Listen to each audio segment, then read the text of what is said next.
One of the things that I love is traveling around the country and talking to exchange groups like this, because it really speaks to my heart. And the reason it does is because all of you, I think, are family. You're my family. You're my exchange family. And as exchange family members, we share some common values, don't we? Love for our families, our communities, and our country. And wouldn't it be wonderful if we could achieve our vision? That vision of having a strong America, safe communities, and a unified people. Wouldn't that be wonderful? Just think about that. But you know what? That takes a lot of hard work. And so we have a mission. We have a mission in exchange, and that's to inspire our communities. And so by inspiring our communities, we inspire them to become better places to live. Now, that's going to be a lot easier if we grow exchange. It's going to be a lot easier if we have more people to do that job with us. Here's some other reasons why I think that we should grow exchange. So our program today, and what we're going to talk about, are growing exchange. I'm going to throw out some different ideas. As a family, I expect you to give me some feedback. So you're going to participate in this. We're going to have an exercise about halfway through this so that you don't fall asleep. But there are several reasons other than the mere fact that we are trying to achieve our vision and trying to achieve our national mission for growing exchange. Certainly, you would agree, I think, that if we were to grow exchange, we would have much more prestige in our communities. We would build a legacy. We would be able to share the project load with other exchange-ites. That only makes more sense. And why am I even talking about this? I mean, does anybody in this room think we don't need to grow? Okay. However, I have been approached by people saying, well, why should we grow? And those are typically the folks that have been around for a long time and they simply don't want to recruit. So you may have to answer this question. Yeah, so you want to share the financial strength, that's another thing. I mean, those are just pure economics of the whole thing. It's obvious that if you have more resources, you can better serve the community. And in today's world, we want excitement, right? We want fresh ideas. We want to do new and different things. I suggest that if we get beyond why we should grow and everybody buys into why we should grow, I suggest that we have to change our thinking. We have to have an attitude change. And the attitude actually starts with something that I call the culture of growth. Now, have you ever noticed, actually Tom talked about the Detroit Tigers. And he believes that they're going to go to the World Series. There are people that root for the New England Patriots. Don't know if we have any of those in here. You do, Ray? Okay, good. But if you do, you ever notice some teams, it's just assumed that they're going to be champions? Think about that. Pittsburgh Steelers are that way. They beat up on Cincinnati all the time. New England Patriots, you just assume that they're going to be champions, don't you? Well, why is that? Because they've created a culture of winning. Why can't exchange create a culture of growth? Why can't we make recruiting and retaining members, why can't we make that an everyday activity? Why can't we make it something that is top of mind every single day? It becomes a part of our life. It becomes a fabric of what's happening in the club. Why can't we do that? Well, we got to start with, we have to change our attitude a little bit. And this is all about recruiting as well as retention. So it's twofold here. Now, I'm not going to have time today to talk about new club building, rebuilding understrength clubs. So you're just going to have to take what we talk about today and translate that over into that discussion.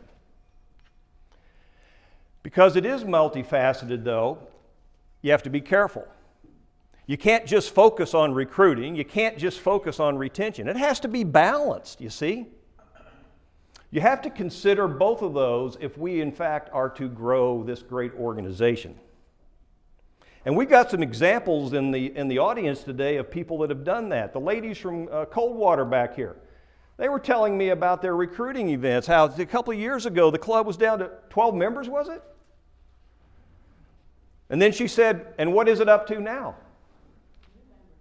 Huh? You told me 25. Okay, you told me 25, so that's a double. Okay. So, let's explore that. Let's figure out how we can emulate that, how we can do that. Okay. So how do we develop this culture?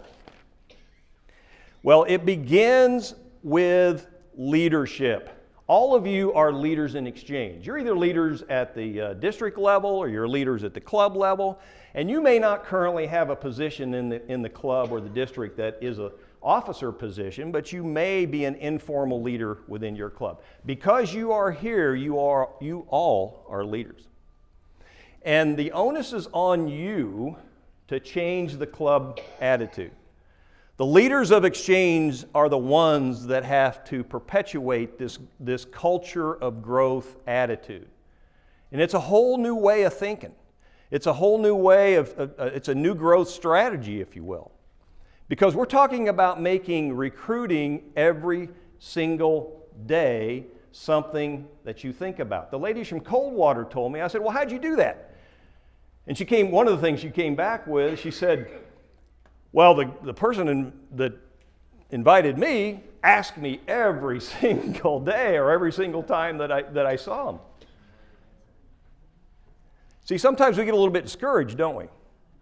And so what we need to do is make that a fabric of our life.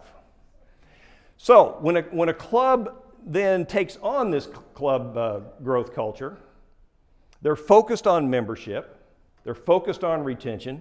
Everyone takes responsibility. It's everybody's job to grow exchange. And then we have to commit. Everybody has to commit. What other things can we do? We need to reprogram our minds with positive thoughts. Get out of this negativity. We get wrapped around the axle so much by all the time saying, well, I'm not known in the community and our club is smaller than the other ones. Well, so what? So what? So get out of that negativity. Take small steps. If you have a club that really doesn't want to grow, it's going to take baby steps in order to make that happen. Don't try to do it all at once. You have to make your club relatable if you're going to grow. You have to become an inviting club. When you go to your club, do people, when they walk in, do they automatically feel like they're part of your family? Or do they feel alienated? Is everybody all gathered around one particular table and not making them feel welcome? Make your club inviting. So the key is, make growth a priority and a central focus of your club. Now, I'm here to tell you that the way that we're going to grow exchange is by improving our programs and improving how we run our clubs. And here's what I mean by that. I firmly believe that it's the quality of the programs that we do, the projects that we do, that are going to drive growth. And why is that? Because in today's world, today's volunteer is so strapped for time,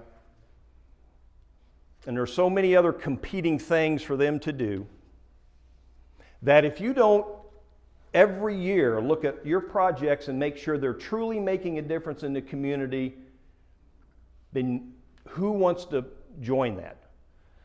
So if you're actually doing that, if you're assessing the community, and we had a discussion back here with the gentleman in the back from Midland. We had a discussion earlier, and what we talked about was, you talked about it's a little difficult. This is a lot of nonprofits in town. So how are we going to grow exchange? And I mentioned to him, I said, well, let's make sure we identify some gaps in services in town here. What things aren't being covered? If everybody's doing traditional scholarships in town, I don't know that, you could, but why not do a different kind of scholarship? Why not do an ACE? So we talked about ACE, and I'd like to see the Midland Club maybe explore the ACE program. So, identify gaps in the services, and we need to focus our projects on what truly makes a difference, because people want to belong to those organizations that are truly making a difference. And I see that all the time. Clubs get locked into their different projects, and they don't want to change. I mean, it takes work. I get it. I understand. But if you don't make it interesting for people to come and doing different things, they're not going to join your club. And then don't waste people's time. Your club should be well run, it should be organized, it should be exciting, it should be fun, there should be social events. So club excellence makes a difference. People want to belong to that. They don't want to have their time wasted. Be respectful of that. We'll talk a little bit about that a little bit later. So you can develop this culture of growth. You can change the attitude of your club. Use the leadership who are responsible for that. You can get everybody to commit to that. But what is the key to the whole thing, I think, is to have a plan.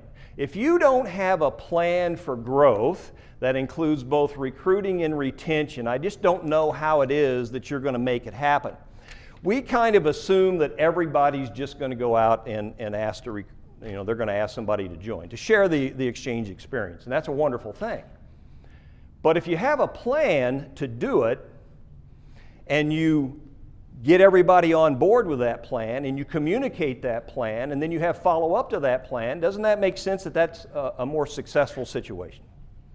And so I'm suggesting that you have a membership committee. How many clubs have a membership committee? Okay, 1, 2, 3.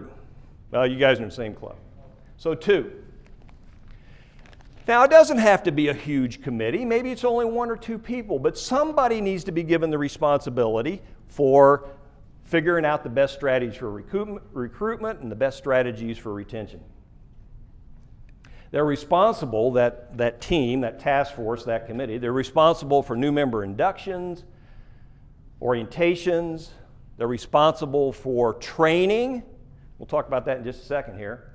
And if you think that recruiting and retaining members is important, give them some money, put them in the budget. What you're trying to do with this committee, the committee's trying to create ownership. They're trying to create ownership within the club, ownership of the recruiting and the retaining process. Social media, that's something that we all have to acknowledge now. Some of us, sometimes I resist it because sometimes it's so negative, but we do have to acknowledge that social media is an important part of getting the word out there. And so social media has to be part of growing your club.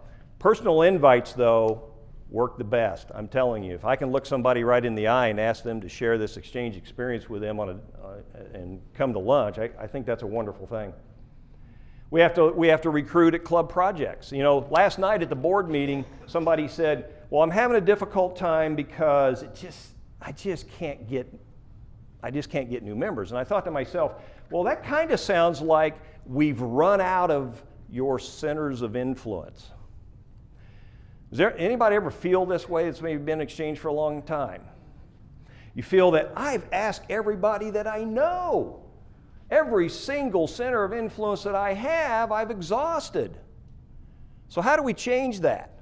How do we move out? How do we get different centers of influence? Well, one way to do it maybe is to recruit at club projects and events. If you plan to have somebody that's always going to be looking for people that are maybe dropping, like saying, "Oh, golly, this club, look at this thing's fantastic that they're doing." Somebody that's in charge of that, and there's a couple of people at your event that are looking out for that, unless you have that person to do that, they could identify different centers of influence that you've never been exposed to before. And then you make an introduction, and then you get into another center of influence, and then all of a sudden, now you've gotten out of where you were before. I mean, that's the value of that. That's the value of that. Who's your target market? Get busy. Have fun. Who doesn't like to have fun? So, that growth plan, that's what the committee does. So the growth plan, put it in the strategic. How many clubs have strategic plans? So if you don't have a strategic plan, or I would highly recommend that because it creates continuity, but one of the parts of that strategic plan should be the growth plan. Make it easy to understand. Of course, everybody needs to know about it, and you need to make sure that it also includes not only recruiting, but also retention. That's so important. Now, I'm going to tell you right now that there really isn't a secret best strategy to recruit. There's not. All of them can work.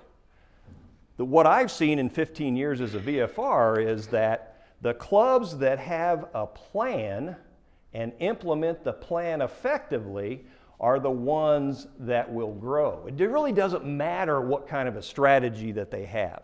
Now we're going to talk about some different strategies because we just like to keep things, keep things going, but it doesn't really matter. So pick a strategy, and then here's the thing that doesn't happen. So the committee or the leadership, they pick. They say, well, we have this wonderful membership rush coming up, but they don't talk about it, and then they don't get people to buy into it. So that's all part of that process. Well, who's going to be on this team? Who's going to be on the recruiting team? You can see the list up there. These are all people that you should tap into. Experienced recruiters. There are some experienced recruiters in this audience out here. Tap into those folks. Get them to conduct some of the training for you. We're going to talk a little bit now about some of the strategies. So, here's one strategy.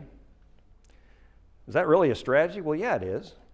So, recruiting has to happen every single day.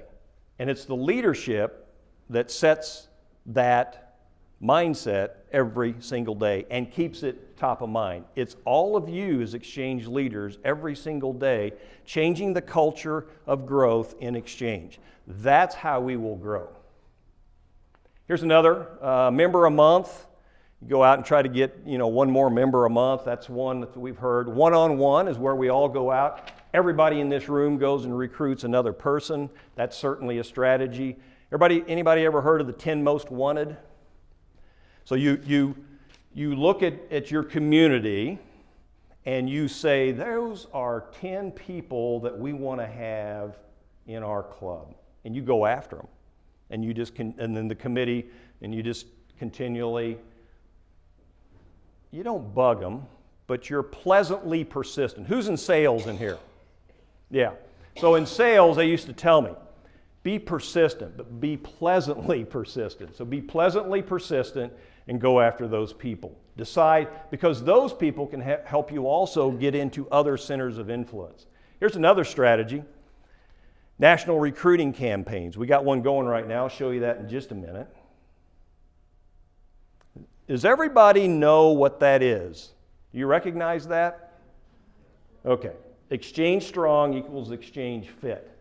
So that's the current membership recruiting strategy that National rolled out. What's the essence of that? The essence is to make recruiting part of your everyday life, specifically in this case, your health. And that's all that is. It's not magical, but it's kind of fun to have a contest. There's some rewards that go along with it and so on and so forth. So that's an important strategy, I think, and we should capitalize on that. So your membership committee should be looking at that, and they should be going out and trying to educate your club on that. Get everyone involved. Here's some considerations. Get everybody involved. The value of exchange, you'll see that in the blue book. You'll see it in the red book too, I think. So the leadership manual that you've got, the value of exchange. Talk about that when you go out and recruit people. Talk about that at your orientations. Talk about that at your membership rushes, your recruiting events. You need to make sure that your recruiting events, you're getting the word out there with Facebook and Twitter and however that is. You need to make sure that everyone knows about it. So create a public relations plan. Programs drive growth. Programs drive growth. That's what I truly believe. So highlight your programs of service. And don't do it on the national level. Do it on your local level. It's your club projects that are going to bring those people in. That's what's going to keep people interested. Here's some other strategies. Make it fun. Have a contest. Anybody got a contest that they ever have had that's worked pretty well? Anything you'd like to share? Some people do a steak fry or, reward a steak dinner to whoever brings in the most, that kind of thing. Yep. Sally's got a contest. We have a steak dinner at a regular meeting for that person who brings in the most in a quarter. Okay, good deal. Recruit your speakers. That's a no-brainer, right? That's going to expand your center of influence. Here's one as leaders of exchange, leadership by example. So set a goal of the board of directors, perhaps, executive committee, everybody in leadership positions, recruit. Connect and recruit events. I'll throw up a slide here in just a minute on those. Fundraisers and projects. Fundraisers and projects, again, like I said earlier, that's a wonderful strategy to use that. You should always have a recruiting component of every fundraiser or project that you're doing. That's my opinion. So people love to see what we've done, and you all see our banners and so forth, and people love to see that. So when you bring people to your club, you walk right up to the banner and you show them this, because this really shows our dedication to what it is that we're doing. Some other things to think about is to make it social, make it as fun as you can. Make it family-oriented. Get everybody involved. Use tools and materials for national. So here's what we have there. These are some of the socials that are currently working with people. I don't know garage parties. I'm not, but apparently that's working. Sip and paint, that'd be good. Night at the fair. The point is to be creative. In today's world, people want to come, they want to do fun and different things. So be creative. These are some of the things that are working right now, some of the newer strategies that are working in terms of recruiting events. Now, there's also bunches of tools, like I said. There's all sorts of things at National. It used to be that we had this joint exchange and various sundry things. Well, that's all been combined now into this inspiring change. And you open up that folder, that brochure, and it also has this component here, which is the membership card, if you will, although we don't really have membership cards anymore, but that's the membership card. So you can get these free, by the way. That's pretty cool from National. All you gotta do is call them up and ask them. So use those tools. There's plenty of those tools, different kinds of tools. Here's another tool, the ABCs of membership. That's a great way to get yourself out of the same centers of influence, to break out into other things, to make you jog your memory and so forth. And of course, you've got rosters. Those are all the mechanics of it.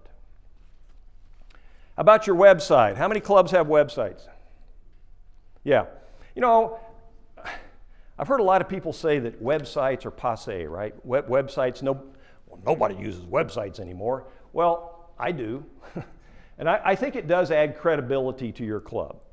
But it's not going to add credibility to your club if it's not updated, or it's got the club president from 4 years ago, or it's not engaging, it's boring. So make sure that all of these things are considered and have lots of pictures and have lots of pictures of your projects and things that you're doing. We have to acknowledge that social media it's there. If we don't take advantage of it, then we're going to miss out. So part of the growth strategy, part of the new growth strategies has to be use of social media. We use that to invite and be relevant, to let folks know about what it is that we're actually doing. There are some rules that you have to kind of think about when you use this. Make sure you post what's coming up, meetings, various sundry things like that. Don't brag, but show your community what you do. Make the social media posts all-inclusive. So just make sure those, don't offend anyone. Don't be posting political things on social media. We all know better than that, I hope. So no politics on social media.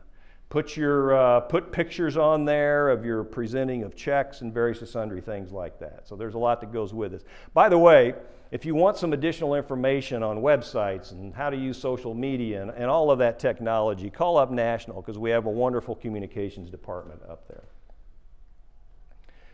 Who has a club brochure that they use when they go out and recruit? Oh, wonderful. Thank you. Yeah, if you're going to get let the community know about your club, doesn't it make sense to be able to tell them and hand them a brochure or something like that? So I think that's a great recruiting tool. And by the way, when you invite new members, doesn't it make sense to actually look like an exchange club? You know, have a banner. Sometimes I go to the exchange clubs and you can't tell it's an exchange club. Come on, okay? Here's one. Have a start and end date when you're trying to put together these strategies and so forth. Be creative. And probably here's the biggest of everything.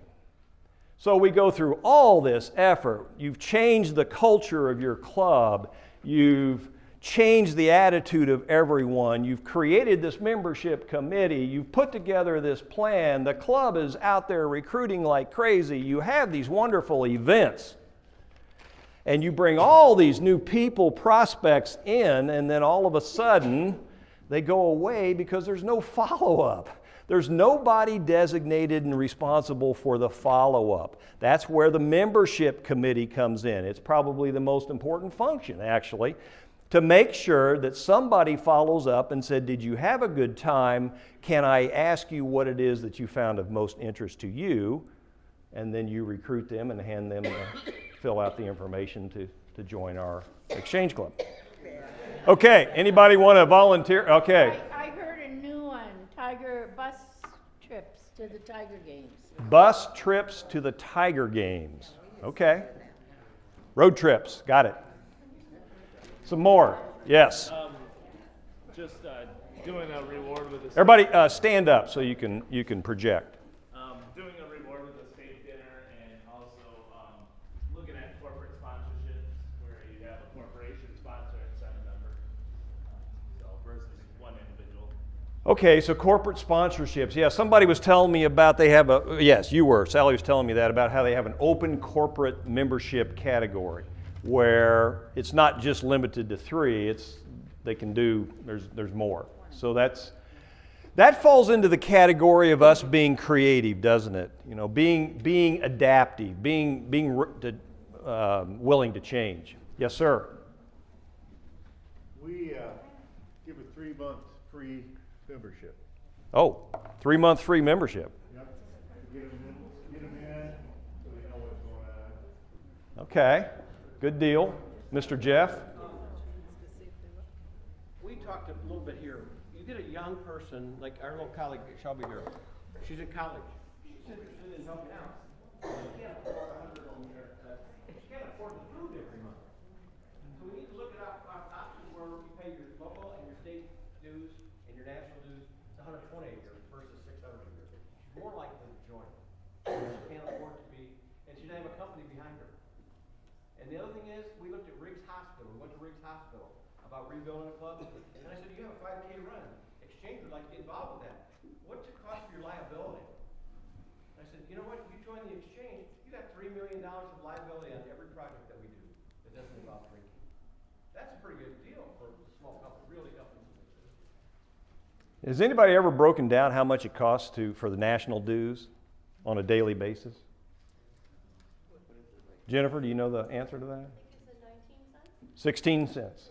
Yeah, 16 cents a day. So put it in that perspective, not too bad. Some more strategy ideas, some more campaigns. Yes, Maureen. The clubs are stale. Their meetings are stale. They haven't done new things in a long time, and they are recruiting new members because they don't see a point because they've done the same thing over and over and nothing new is happening. Yes. So find speakers that are relevant and current to what's going on now and to the people that you're bringing in as guests. Okay. It's exciting for them that they'll enjoy. As far as we've got the Young Businessmen Associations, Midland had a meeting like that. They had 30 attendees, not sure how many or if any joined the club, but hitting up local businesses and groups, and again, the JCs hitting them up when they're aging out. Just Jackson has a meeting, it's called Leadership Jackson, and they recruit from that. And they also have bar membership meeting roundups. So they'll pick a spot and invite a bunch of people. But I think, Membership roundups. yeah, Okay. Russ? Yeah, go ahead. We just simply invite people to ask you about exchange, and everyone here can do that very easily. I'll do anything for, most anything. For Sure you will. You wear your pin, okay, on a daily basis. Have people ask you what that is. Then you got them. You got an open opportunity for that. You want to invite the discussion. You put the bumper stickers on your car. You put the stickers on your door decal. It's all about having all that information available where they're going to be asking you to join, and you don't have to do the work as much. Okay. Yes. At the events, actually inviting people to join instead of making them come up to you and say, what are you all about? Say, this is us. So having somebody come up and ask them to join, but you have to have a plan to do that. So, like I said earlier, you have to designate somebody to do that, or at least make sure everybody feels it's their responsibility to do that. Great idea. Any more? Yes, Well, Tony. We talked about club projects, that's already been brought up, you know, emphasizing it there. What we did this year in Alpena, the club president emphasized it right from the get-go, really emphasized it, and we keep emphasizing it. But what we also said, the club president, but said, and everybody may not be able to do this, but I said, if you bring in a member and they stay the entire year and beyond, any new member you bring in, I'll give you $50 out of my own pocket. If you start a new club, I'll give you $250. So in Alpena, we brought in 6 new members so far. That's $300 that I owe so far. Plus an Excel club, that's $250 more. And Now there's dedication. we're going to really promote this the rest of the year because we want to grow. Okay. Now that's dedication. I love that. Oh, by the way, new club building, National's giving away $500 to do that. Does everybody know that? Yeah, so there are rewards as well as for new club building. So thank you very much, Tony. Marge, I think it was last night, she brought up a different idea. You want to just real briefly? Well, if you are still in the community you went to high school in, there is a website called classmates.com. And you can look up all your old friends to see if they're still in town, or check out some of the people that you weren't in your cliques that are still you'll know that they're active in the community by going to this website. And you can instant message them through this website and invite them to some kind of rush party, some kind of open house, whatever you want to do, but it's called classmates.com. So we live in a digital world, don't we? And we're missing out if we don't leverage our time, leverage our effort by using all of this technology. So share that throughout the district, put that in the newsletter, however, get it to the leadership, but we need to share those kinds of things. I'm going to cut it off right there. You've done a wonderful job of throwing out some great new growth strategies, some new great things. I want to talk a little bit about training and retention, so I'm going to blast through this. So put your fast pants on again. So here we go. So in terms of once you have this plan, you've changed the growth culture in your club, you've done all of that, and you're ready to go. But before you start doing all this, I highly recommend that you train your club.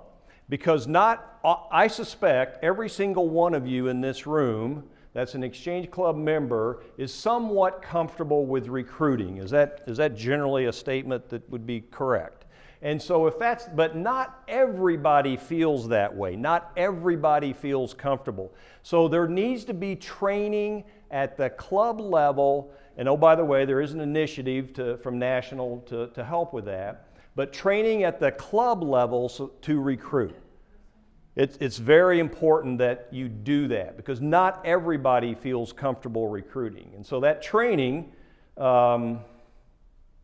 Train them how to recruit, how to ask for referrals. You can't expect somebody to recruit into something that they don't know. So educate them on exchange. A 3-minute exchange education at every meeting is a good way to do that, but you need to train people on the product and the product's exchange. They need to understand the recruitment process and be prepared to share their elevator speech. That might be your whole program at a meeting, is to have an elevator speech. And what does that elevator speech consist of? Well, it's situational. Keep it simple. It's no more than 2 minutes. It may only be 15 seconds. It may only be 5 seconds. If you only have 5 seconds to tell somebody at exchange, what are you going to tell them? Here's what I'm going to tell them. We do good and have fun. Really? Tell me about that. All you're trying to do is get them to ask the next question. Talk then about your programs of service on the local level. Ask open-ended questions. Don't say, okay, I just talked about that prevention of child abuse project. Did you like that? And they're going to say, no, I didn't like that. Instead, ask this. Of what we've talked about in terms of the prevention of child abuse, tell me what's of most interest to you. You see, they can't say no to that. They have to come back with an answer. So don't ask closed-end questions, ask open-ended questions. And leave them wanting more. Retention. So we've talked about recruiting. We've talked about getting new members in. But once you get them in, you got to keep them, right? So there has to be some sort of new member nurturing, some sort of new member orientation. There has to be, it has to be organized. That has to be part of the plan, the growth plan that the growth committee works up. You need to get those new members activated right away.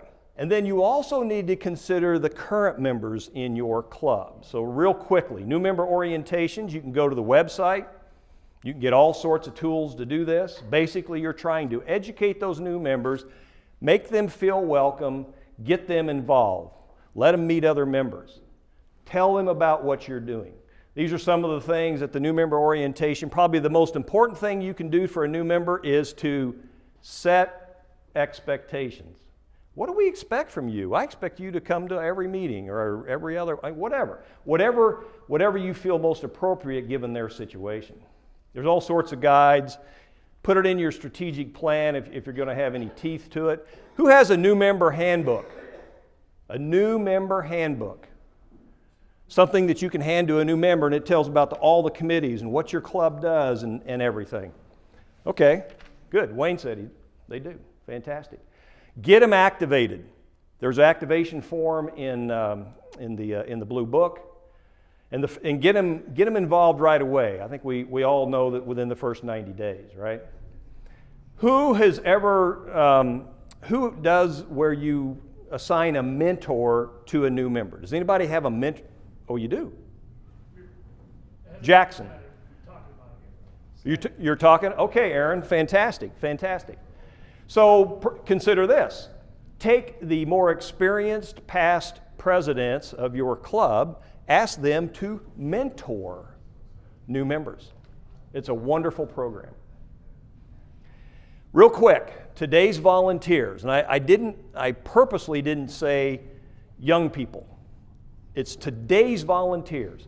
There's some folks in here with gray hair, me included. I don't even have any hair.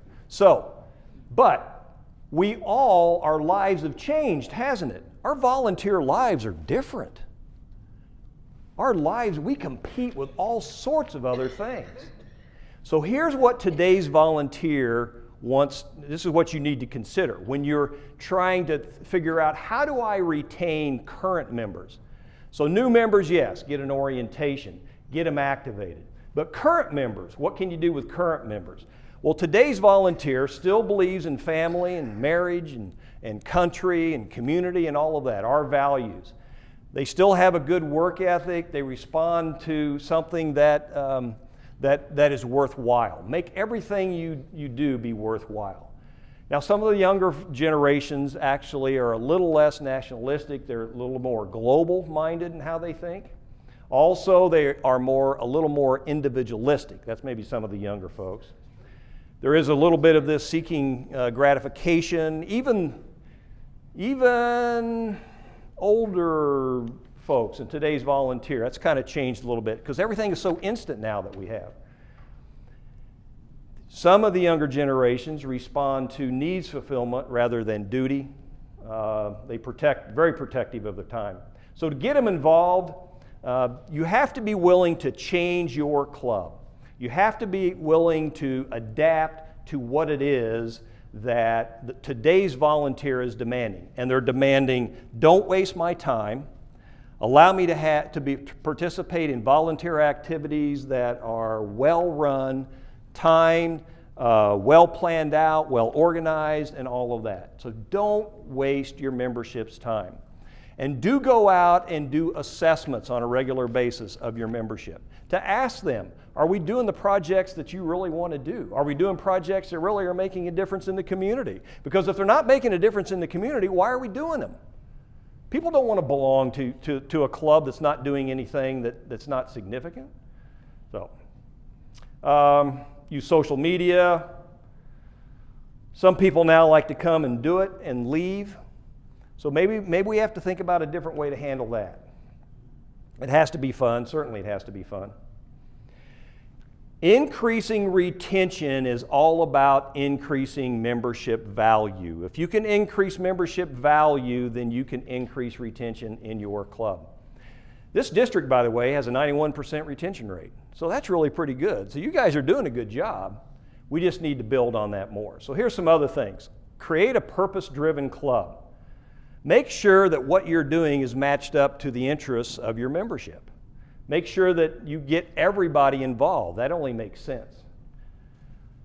Camaraderie, that's the reason a lot of us joined Exchange. Me personally, because I have a military background. Don't forget the social events too, by the way. Those are very important. Hands-on volunteering. Don't forget that. Let's not just always give money away. Let's get out there and get our hands dirty. Family volunteering is another way to create retention. Assign tasks that can be done at home. That's because we're all so busy all the time. Make assignments short term. These are all just some of the things you can do to create additional membership value. If your club, though, has good programs, everything else is going to follow. I can't emphasize that enough. Make sure your programs are unique in the community. Make sure they're truly making a difference. Do an assessment, community needs assessment. Also, make sure that that it matches what your members want to do, like I said before. There is an individual club member survey for you to reference in the blue book. Use that. Club excellence. I talked about this a little bit earlier, but if your club is well run, doing exactly what they're supposed to do, and there's how your club rates as a checklist in the blue book. If they're doing all that, then your club image is going to be fantastic in the community, and people are going to want to stay in your club. And make sure you're doing a bunch of diverse kinds of things. So, through excitement and through involvement, you should be able to keep all those members involved. I think that you all have a wonderful talent in this district. Make sure that you share each other's ideas as time goes on. So here's my challenge today. You all are leaders. You are leaders that are going to affect the future of this wonderful Exchange Club. We must change the culture of growth in Exchange. We must focus on recruiting and retention every single day. Keep it top of mind. You all, and my challenge to you, is to go out and inspire your club to do that. Inspire change, inspire others to grow and to retain members in Exchange, and take the responsibility on yourself to do that. So good luck. Thank you.